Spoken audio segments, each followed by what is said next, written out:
नमस्कार।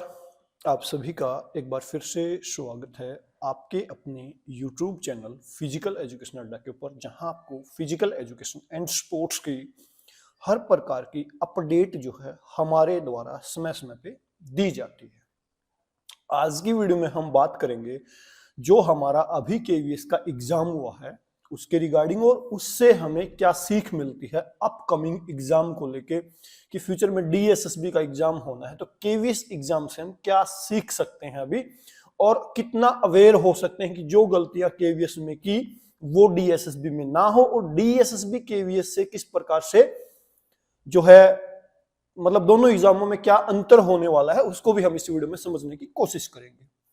वीडियो को डिटेल में शुरू करें उससे पहले हमेशा की तरह एक रिक्वेस्ट कि चैनल पे अगर आप पहली बार विजिट करें तो चैनल को सब्सक्राइब करके बेल आइकन को प्रेस करना ना भूलें, क्योंकि यहाँ पे कोई भी अपडेट आपकी मिस नहीं होती है स्पोर्ट्स एंड फिजिकल एजुकेशन के रिगार्डिंग।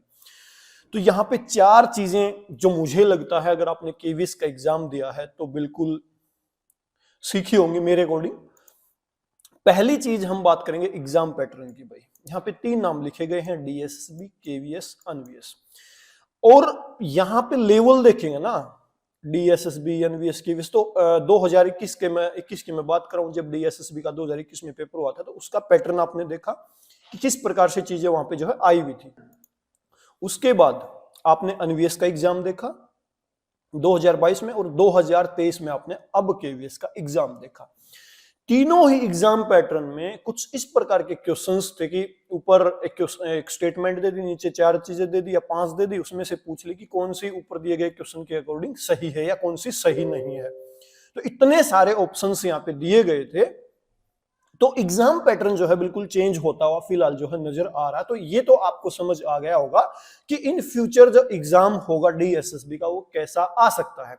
और कहीं ना कहीं इससे ये भी थोड़ा सा महसूस होता है कि तीनों ही पेपर किसी एक एग्जामिनर ने सेट किए होंगे और वो धीरे धीरे अपने लेवल को जो है बढ़ाता हुआ जा रहा है, या जहां से भी इन डिपार्टमेंट ने पेपर सेट करवाए होंगे वो पक्का ही आपस में जो है उनका उनका माइंडसेट कोरिलेट कर रहा है। इन फ्यूचर अगर ऐसा फिर से इन्हीं लोगों के पास डीएसएसबी पेपर बनाने के लिए जाता तो हो सकता है फिर से ये पैटर्न जो आपको रिपीट होता हुआ जो है नजर आए। भाई इसके बाद दूसरी चीज हमने देखी फिजिकल एजुकेशन पेडागोजी। भाई अभी तक हम सिर्फ साइकोलॉजी की पेडागोजी को देखते आए हैं, लेकिन अब हमारे सब्जेक्ट के अंदर भी जो है फिजिकल एजुकेशन के अंदर भी पेडागोजी के क्वेश्चंस आ रहे हैं। कॉमन सेंस के क्वेश्चंस को बार बार से रिपीट किया जा रहा है। ठीक है, तो एक ये भी आपको सीख यहां से मिलती है कि आपकी कॉमन सेंस भी जो है बहुत ही शार्प होनी चाहिए, बहुत ही तेज माइंडसेट के आप होने चाहिए, या मैं कहूं आपकी अपने सब्जेक्ट को लेकर अंडरस्टैंडिंग बेटर होनी चाहिए, जिससे आप समझ पाए कि किस कंडीशन में किस प्रकार का व्यवहार जो है होगा।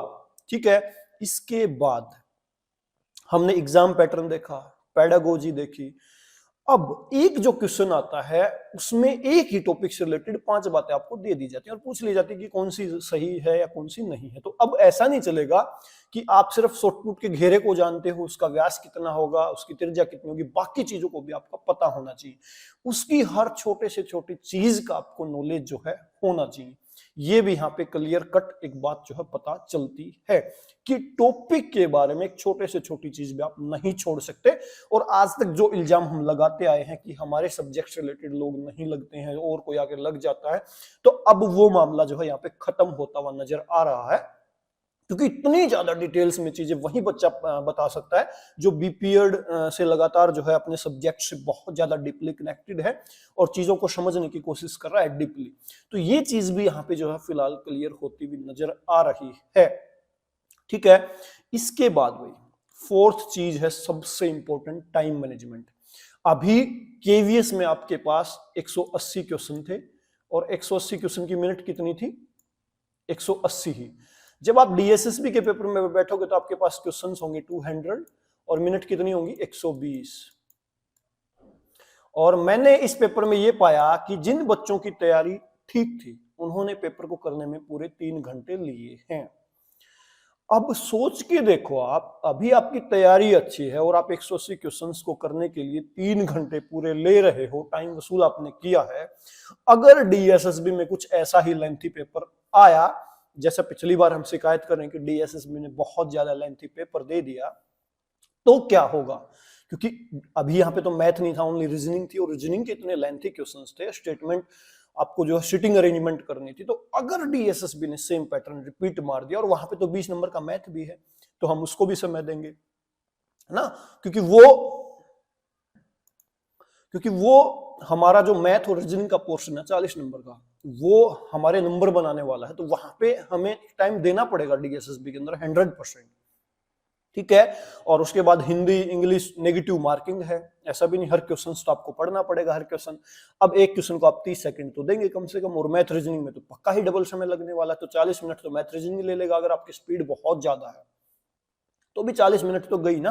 उसके बाद 80 मिनट आपके पास बचती हैं, क्वेश्चन आपके पास 160, 30 सेकंड में क्वेश्चन पढ़ना। और अगर फिजिकल एजुकेशन का मामला इतना ही लेंथी आ गया तो आपको सारे ऑप्शंस भी पढ़ने हैं, तो मामला जो है बहुत ही टाइट होने वाला है। तो इस चीज का यहां पे ध्यान रखें, मैथ रीजनिंग की अपनी स्पीड को जरूर बढ़ाए, और टॉपिक को जितना ज्यादा डीप पढ़ेंगे उतना ही आपको फायदा होगा, उतने ही स्पीड से आप क्वेश्चंस के आंसर दे पाएंगे। इस चीज को पक्का ही सीरियसली लें, और ये 4 चीजें आपके आने वाले एग्जाम में आपकी कामयाबी को तय करेंगे कि इन 4 चीजों के बारे में आप कितने अवेयर हैं। एग्जाम पैटर्न, आपकी जो फिजिकल एजुकेशन की कॉमन सेंस है वो, और डिटेल में टॉपिक की नॉलेज, इसके साथ आपको मैच करना पड़ेगा टाइम मैनेजमेंट, पेपर को सोल्व करने की आपकी स्पीड। तो इन चीजों के ऊपर पक्का ही पूरा फोकस करने की आप कोशिश करें। ये बहुत ही यूनिक चीजें हैं, ध्यान रखने की चीजें हैं। और एक बात और मैं क्लियर कर दूं, ऐसी कोई गारंटी नहीं है कि फ्यूचर में यही तरीका रिपीट होगा, एग्जाम पैटर्न रिपीट होगा। डीएसएसबी बैक टू पवेलियन जा सकती है, पुराने पैटर्न पे पेपर दे सकती है, इसलिए आपको पुराने पैटर्न की भी तैयारी करनी पड़ेगी और इस नए पैटर्न की भी तैयारी करनी पड़ेगी। और पुराने पैटर्न और नए पैटर्न में कोई खास फर्क नहीं है। अब क्या होता था, हम एक आध चीजें छोड़ देते थे, भाई किसी जैसे शॉर्टपुट का ही मैं उदाहरण दूं, वहां पे कई चीजों को भी इग्नोर कर देते, भाई इंपॉर्टेंट चीजों को, शॉर्टपुट का वेट याद कर लिया, उसका व्यास याद कर लिया, ऐसी चीजें देखते थे। लेकिन अब आपको डिटेल में पढ़नी है, बस हर छोटी से छोटी यूनिक चीज को आपको अपने माइंडसेट में जो है घुसाना पड़ेगा, अदरवाइज मामला जो है टाइट हो जाएगा, फिर कोई सॉल्यूशन भी नहीं है। और आखिरी दौर में हो आप, गोल्डन अपॉर्चुनिटी आपके पास है, अगर आप एक दो हाथ करना चाहो तो इससे बेटर ऑप्शंस आपके पास नहीं हो सकते। और कहीं ना कहीं इस एग्जाम पैटर्न ने बता भी दिया है कि आपके सब्जेक्ट की डीप नॉलेज जो है बहुत कुछ मायने रखती है। भाई आपको अगर डीप नॉलेज है अपने सब्जेक्ट की तो आप चैंपियन हो पक्का ही, आपकी वैल्यू अभी पता चलेगी, है ना, उस नॉलेज की वैल्यू भी अभी पता चलेगी अगर आपको डीप नॉलेज है अपने सब्जेक्ट की। तो इस वीडियो में, और अच्छा एक बात और मैं बता दूं, चलो हो गया ओवरऑल मामला जो है, लगभग सारी बातें मैंने आपको बता दी इंपॉर्टेंट। फिर मिलेंगे नेक्स्ट वीडियो में, अभी के लिए इस वीडियो में इतना ही। वीडियो का आपने लास्ट तक देखा इसके लिए आप सभी का बहुत बहुत धन्यवाद, थैंक यू।